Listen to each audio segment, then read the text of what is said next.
And welcome back to the Daily Wrap. It looks like life is about to get much more difficult for Hillary Clinton as new details about two emails the ex-Secretary of State sent. They were allegedly classified, and the information is now coming to light. This problem could be much, much bigger than just a blank hard disk on a computer.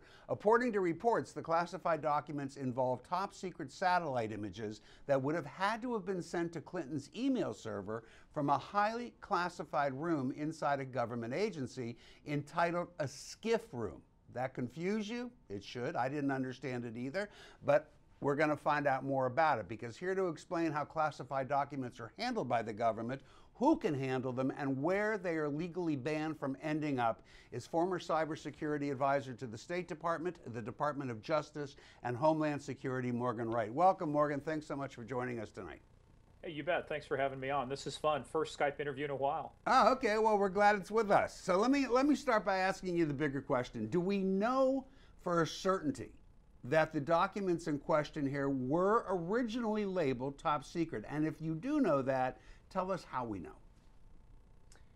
Nobody knows for sure anything at this point. What we do know is that the information was classified. Whether it was marked as classified is the real issue, but that really isn't the issue. The issue is, should somebody have known this was classified? And I have to tell you, when you look at what the information was, satellite imagery, I got to tell you, unless you're looking at Google Earth, all of that stuff is classified because it comes from classified programs. One of them called Talent Keyhole, which is how this email was marked, was TK for Talent Keyhole. That is not only classified, it's what they call secure compartmentalized information, which means not only do you have to have a top secret, you have to have then additional requirements to access this kind of information. Right, to Morgan, do your work. let me interrupt you and ask you this. Yep. Anything that is a TK document, as I understand it, would automatically be labeled top secret, TK / whatever, not after the fact, but immediately when that it's spy satellite stuff, right?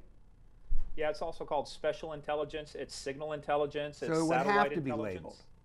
It would have to be labeled. And here's the thing is, even though it was labeled like that, somebody, depending on what they did with the email or what account they forwarded it to, if they stripped off those classifications or tried to remove the markings on it so they could forward it on and not have it be detected, that's a huge issue in and of itself. The question is, how did it get from a classified system inside what you're talking about, a SCIF, a secure compartmentalized information I want to let everybody facility? else ask you questions. Just very quickly, tell us what a SCIF room is.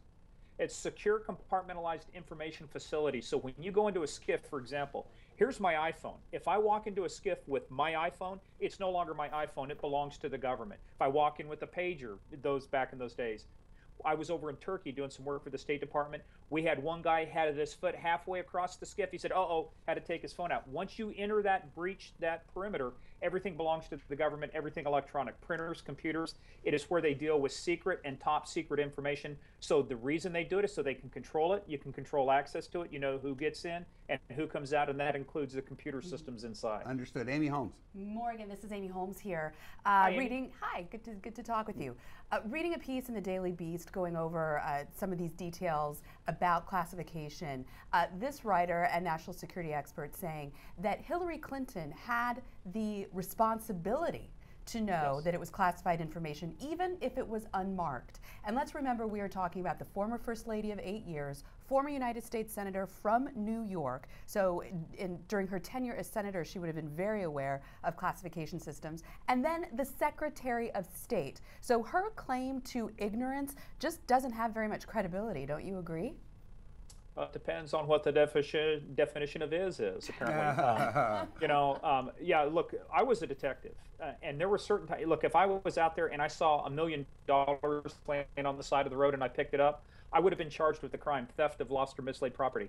I don't have to know that it was lost or stolen. The mere fact that it's sitting out there, nobody leaves $1 million out there, same thing with classified information. It doesn't have to be marked by its very nature. And look, when you've been a senator, you've had a top secret security clearance, you've been briefed in on intelligence operations, you're the Secretary of State, you have the highest access to information. If you didn't know, it's like the people at IRS saying, I didn't know I was supposed to keep those emails. They weren't aware of their responsibilities. That's a non-starter. You're at the secretary level, you know what that information is. They have prosecuted, remember, they prosecuted Bradley Manning for only possession of secret information. General Petraeus mean, you start looking at all John Deutsch, former CIA director, had just information on his laptop at home. Morgan, there is ample precedent. Right. To go to some of that, one of the other things that they're talking about is if the information was stripped, it would have had to have been stripped by one of her aides. How easy would that have been? That in and of itself, I think, would be a felony. But how easy would that be to strip the classification? Yeah, it's not easy because you have to take it from a classified system and be able to put it to an unclassified system. So what we don't really know is what was the interface between who was receiving the information, the classified information, and who was responsible for sending that to her on her ClintonEmail.com account. Morgan, so there's we're almost out of time, and I want to give Joe a chance to ask you something he's got. Hey, Morgan, sometimes we do these types of segments and we forget that people at home might not know what top secret means. In other words, oh, yeah, I saw that in the movies. According to what I'm seeing, the official definition is expected to cause exceptionally grave damage to national security. That's accurate here, right? I mean, that's something that, if you want to explain that a little bit more in about 15 seconds. Sure. For example, if we release information about our top talent keyhole, what our satellites can do, the imagery, the resolution, we've now done grave damage to our intelligence apparatus because we've told our enemies what our sources and methods are, what our capabilities are. That does grave damage to people in the field because it lets our enemies know where we are, what we can do, and what we can't do, more importantly. Okay. Thank you. Rick?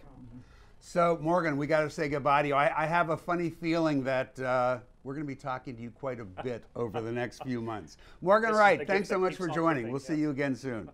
See you guys. So, you think Hillary Clinton broke any laws, folks?